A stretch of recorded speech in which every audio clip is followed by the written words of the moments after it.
ਦੁਨੀਆ ਦੀ ਸਿਆਸਤ ਇੱਕ ਅਜੀਬ ਕਮਾਓ ਦੇ ਨਾਲ ਬਦਲ ਰਹੀ ਹੈ। ਤਾਕਤਵਰ ਮੁਲਕ ਆਪਣੇ ਮਫਾਦਾਤ ਦੇ ਪਿੱਛੇ ਕਦੇ ਇਨਸਾਨੀ ਹੱਕਾਂ ਨੂੰ ਰੋਂਦ ਰਹੇ ਨੇ ਤੇ ਕਦੇ ਮਜ਼ਹਬ, ਅਮਨ ਤੇ ਕੌਮ ਦੇ ਨਾਅਰੇ ਲਾ ਕੇ ਜੰਗ ਦਾ ਮਾਹੌਲ ਪੈਦਾ ਕਰ ਰਹੇ ਨੇ। ਇਹੀ ਕੁਝ ਹੋਇਆ ਡੋਨਲਡ ਟਰੰਪ ਦੇ ਹਾਲੀਆ ਅਰਬ ਮਮਾਲਕ ਦੇ ਦੌਰੇ ਵਿੱਚ, ਜਦੋਂ ਇੱਕ ਅਮਰੀਕੀ ਸਦਰ ਜਿਹੜਾ ਦੁਨੀਆ ਦੀ ਸਭ ਤੋਂ ਤਾਕਤਵਰ ਕੁਰਸੀ ਤੇ ਬੈਠ ਚੁੱਕਿਆ ਹੋਵੇ ਤੇ ਅਚਾਨਕ ਮਸ਼ਰਕ ਵਸਤਾ ਦੀਆਂ ਸਰਜ਼ਮੀਨਾਂ ਤੇ ਵੇਖਿਆ ਜਾਵੇ, ਤੇ ਉਹ ਵੀ ਉਸ ਵਕਤ ਜਦੋਂ ਉਹ ਦੁਬਾਰਾ ਸਦਾਰਤ ਦਾ ਉਮੀਦਵਾਰ ਹੋਵੇ, ਤੇ ਸਵਾਲ ਪੈਦਾ ਹੋਣਾ ਲਾਜ਼ਮੀ ਹੈ।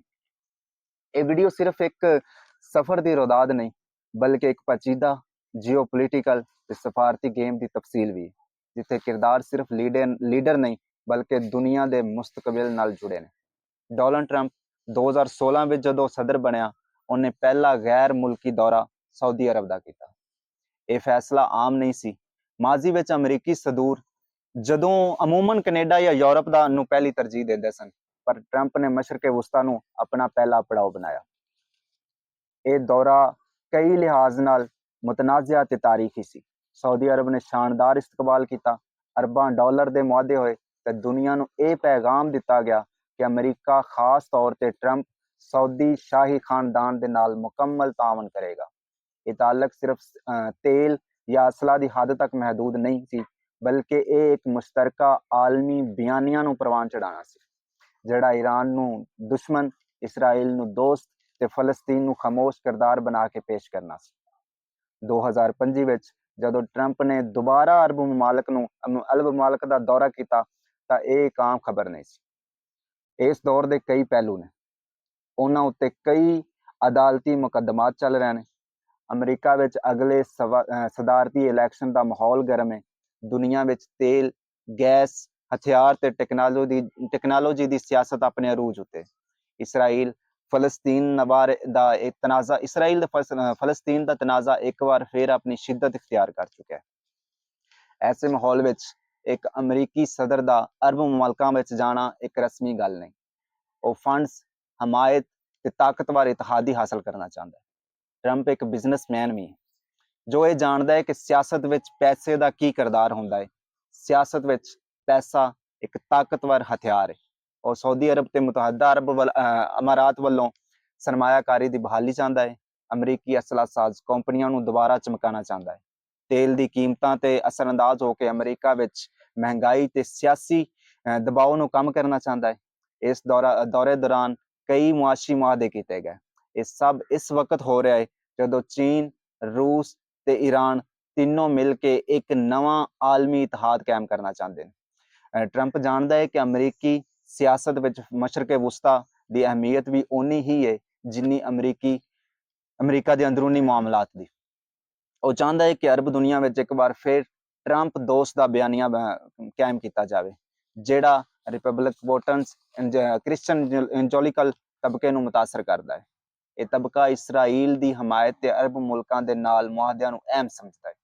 ਟਰੰਪ ਇਹ ਸਾਬਤ ਕਰਨਾ ਚਾਹੁੰਦਾ ਹੈ ਕਿ ਜੋ ਬਾਈਡਨ ਦੀ ਹਕੂਮਤ ਵਿੱਚ ਮਸ਼ਰਕੇ ਵਸਤਾ ਬੇਸਿਮਤ ਹੋ ਚੁੱਕਿਆ ਹੈ, ਤੇ ਉਹ ਲੀਡਰ ਹੈ ਜੋ ਇਸ ਖਿੱਤੇ ਨੂੰ ਅਮਨ ਤੇ ਖੁਸ਼ਹਾਲੀ ਦੇ ਰਸਤੇ ਤੇ ਵਾਪਸ ਲੈ ਜਾ ਸਕਦਾ ਹੈ। ਇਸ ਦੌਰੇ ਦੌਰਾਨ ਇੱਕ ਗੱਲ ਵਾਜ਼ਿਆ ਰਹੀ, ਫਲਸਤੀਨ ਦੀ ਮਜ਼ਲੂਮ ਆਵਾਮ ਦੇ ਬਾਰੇ ਮੁਕੰਮਲ ਖਾਮੋਸ਼ੀ। ਟਰੰਪ ਵੱਲੋਂ ਇਸਰਾਈਲ ਦੀ ਹਾਲੀਆ ਕਾਰਵਾਈਆਂ ਤੇ ਕੋਈ ਗੱਲ ਜਾਂ ਕੋਈ ਤਨਕੀਦ ਨਹੀਂ ਕੀਤੀ ਗਈ। ਇਸ ਖਾਮੋਸ਼ੀ ਨੂੰ ਅਰਬ ਨੌਜਵਾਨਾਂ ਨੇ ਮੁਨਾਫਕਤ ਤੇ ਸਿਆਸੀ ਮੌਕਾ ਪ੍ਰਸਤੀ ਦਾ ਨਾਂ ਦਿੱਤਾ ਹੈ। ਉਹਨਾਂ ਇਹ ਸਵਾਲ ਕੀਤਾ ਹੈ ਕਿ ਜਿਹੜਾ ਬੰਦਾ ਇਨਸਾਨੀਅਤ ਨੂੰ ਨਜ਼ਰਅੰਦਾਜ਼ ਕਰਕੇ ਸਿਰਫ ਤੇਲ, ਪੈਸੇ ਤੇ ਹਥਿਆਰਾਂ ਦੀ ਗੱਲ ਕਰੇ, ਉਹ ਲੀਡਰ ਨਹੀਂ ਬਲਕਿ ਉਹ ਇੱਕ ਸੁਦਾਗਰ ਹੈ। ਸਾਊਦੀ ਸ਼ਾਹੀ ਖਾਨਦਾਨ, ਮੁਤਹਦਾ ਅਰਬ ਅਮਾਰਾਤ ਤੇ ਬਹਿਰੀਨ ਵਰਗੇ ਮੁਲਕਾਂ ਨੇ ਟਰੰਪ ਨੂੰ ਖੁਸ਼ ਆਮਦੇਦ ਆਖਿਆ ਹੈ। ਇਹ ਸਾਡੀ ਸਿਆਸਤ ਦਾ ਉਹ ਪਹਿਲੂ ਹੈ ਜਿੱਥੇ ਜ਼ਾਤੀ ਰੰਜਿਸ਼ਾਂ, ਜ਼ਾਤੀ ਖਾਨਦਾਨ ਤਾਲੁਕਾਤ ਤੇ ਇਕਤਦਾਰ ਦੀ ਪੇਸ਼ਬੀਨੀ ਫੈਸਲੇ ਕਰਦੇ ਨੇ ਕਿ ਕੌਣ ਦੋਸਤ ਹੈ ਤੇ ਕੌਣ ਦੁਸ਼ਮਣ। ਅਰਬ ਮਮਾਲਕ ਮੀਡੀਆ, ਖਾਸ ਤੌਰ ਤੇ ਸਾਊਦੀ, ਫਲਸਤੀਨੀ, ਲਿਬਨਾਨੀ ਤੇ ਮਿਸਰੀ ਨੌਜਵਾਨਾਂ ਨੇ ਟਰੰਪ ਉੱਤੇ ਸ਼ਦੀਦ ਤਨਕੀਦ ਕੀਤੀ ਹੈ। ਉਹ ਕਹਿੰਦੇ ਨੇ ਕਿ ਦੁਬਾਰਾ ਨਵਾਂ ਨੌ ਆਬਾਦਿਆਤੀ ਮਨਸੂਬਾ ਹੈ, ਪੈਸੇ ਦੇ ਜ਼ੋਰ ਤੇ ਇਨਸਾਨੀਅਤ ਦੀ ਤੋਹੀਨ ਹੈ। ਫਲਸਤੀਨ ਅਵਾਮ ਨੂੰ ਇਗਨੋਰ ਕਰਨ ਦੀ ਖੁੱਲੀ ਸਾਜ਼ਿਸ਼ ਹੈ। ਇਸ ਵਕਤ ਦੁਨੀਆ ਦੇ ਕਈ ਖਿੱਤੇ ਇੱਕ ਗੈਰ ਯਕੀਨੀ ਸੂਰਤ ਹਾਲ ਵਿੱਚ ਫਸੇ ਹੋਏ ਨੇ। ਯੂਕਰੇਨ ਜੰਗ, ਇਸਰਾਈਲ ਗਜ਼ਾ ਤਨਾਜ਼ਾ, ਈਰਾਨ ਤੇ ਇਸਰਾਈਲ ਵਿੱਚ ਤਣਾਅ, ਚੀਨ ਦੀ ਵੱਧਦੀ ਹੋਈ ਤਾਕਤ। ਇਸ ਪਸੇ ਮੰਜ਼ਰ ਵਿੱਚ ਟਰੰਪ ਚਾਹੁੰਦਾ ਹੈ ਕਿ ਉਹ ਇੱਕ ਵਾਰ ਫਿਰ ਗਲੋਬਲ ਡਿਸੀਜਨ ਮੇਕਰ ਦੇ ਤੌਰ ਤੇ ਵੇਖਿਆ ਜਾਵੇ। ਉਹ ਅਰਬ ਮੁਲਕਾਂ ਨੂੰ ਆਪਣਾ ਇਤਿਹਾਦੀ ਬਣਾ ਕੇ ਚੀਨ ਤੇ ਰੂਸ ਦੇ ਖਿਲਾਫ ਨਵਾਂ ਇਤਿਹਾਦ ਤਿਆਰ ਕਰਨਾ ਚਾਹੁੰਦਾ ਹੈ। ਅਮਰੀਕੀ ਸਿਆਸਤਦਾਨ, ਖਾਸ ਤੌਰ ਤੇ ਡੈਮੋਕ੍ਰੇਟ ਲੀਡਰ ਇਸ ਦੌਰੇ ਨੂੰ ਤਨਕੀਦ ਨਾਲ ਵੇਖ ਰਹੇ ਨੇ। ਉਹ ਕਹਿੰਦੇ ਨੇ ਕਿ ਟਰੰਪ ਇੱਕ ਵਾਰ ਫਿਰ ਜ਼ਾਤੀ ਮਫਾਦ ਲਈ ਅਦਾਰਿਆਂ ਨੂੰ ਹਥਿਆਰ ਦੇ ਤੌਰ ਤੇ ਇਸਤੇਮਾਲ ਕਰ ਰਿਹਾ ਹੈ, ਇਨਸਾਨੀ ਹਕੂਕ ਤੇ ਇਖਲਾਕੀਆਤ ਨੂੰ ਪਾਮਾਲ ਕਰ ਰਿਹਾ ਹੈ, ਦੁਨੀਆ ਵਿੱਚ ਜੰਗ ਤੇ ਦੁਸ਼ਮਣੀ ਦਾ ਮਾਹੌਲ ਪੈਦਾ ਕਰ ਰਿਹਾ ਹੈ। ਦੂਸਰੇ ਪਾਸੇ ਟਰੰਪ ਦੇ ਹਾਮੀ ਇਹ ਸਾਬਤ ਕਰਨ ਦੀ ਕੋਸ਼ਿਸ਼ ਕਰ ਰਹੇ ਨੇ ਕਿ ਉਹ ਮੁਆਸ਼ੀ ਤਰੱਕੀ, ਆਲਮੀ ਅਮਨ ਤੇ ਅਮਰੀਕੀ ਵਕਾਰ ਨੂੰ ਬਹਾਲ ਕਰਕੇ ਆਏ ਨੇ। ਡੋਨਲਡ ਟਰੰਪ ਦਾ ਇਹ ਦੌਰਾ ਸਿਰਫ ਸਿਆਸਤ ਨਹੀਂ, ਇੱਕ ਵੱਡੀ ਆਲਮੀ ਕਹਾਣੀ ਹੈ। ਇਹਦੇ ਵਿੱਚ ਮੁਫਾਦ ਇਹ ਚਲਾਕੀ ਹੈ। ਸਾਡੇ ਲਈ ਇਹ ਸਵਾਲ ਨਹੀਂ ਕਿ ਟਰੰਪ ਕੀ ਕਰਦਾ ਹੈ, ਸਵਾਲ ਇਹ ਵੇ ਕਿ ਦੁਨੀਆ ਕਿੱਧਰ ਜਾ ਰਹੀ ਹੈ। ਕਿ ਤਾਕਤਵਰ ਮੁਲਕ ਹਮੇਸ਼ਾ ਇਨਸਾਨੀ ਇਕਦਾਰ ਨੂੰ ਰੌਂਦ ਕੇ ਮੁਫਾਦ ਦੇ ਰਸਤੇ ਤੇ ਚੱਲਣਗੇ? ਕਿ ਫਲਸਤੀਨ ਵਰਗੇ ਮਜ਼ਲੂਮ ਖਿੱਤੇ ਹਮੇਸ਼ਾ ਇਸ ਸਿਆਸੀ ਸੌਦੇਬਾਜ਼ੀ ਦਾ ਹਿੱਸਾ ਬਣਦੇ ਰਹਿਣਗੇ? ਇਸ ਗੱਲ ਦੀ ਸਾਨੂੰ ਸੋਚਣ ਦੀ ਅਸ਼ਦ ਜ਼ਰੂਰਤ ਹੈ।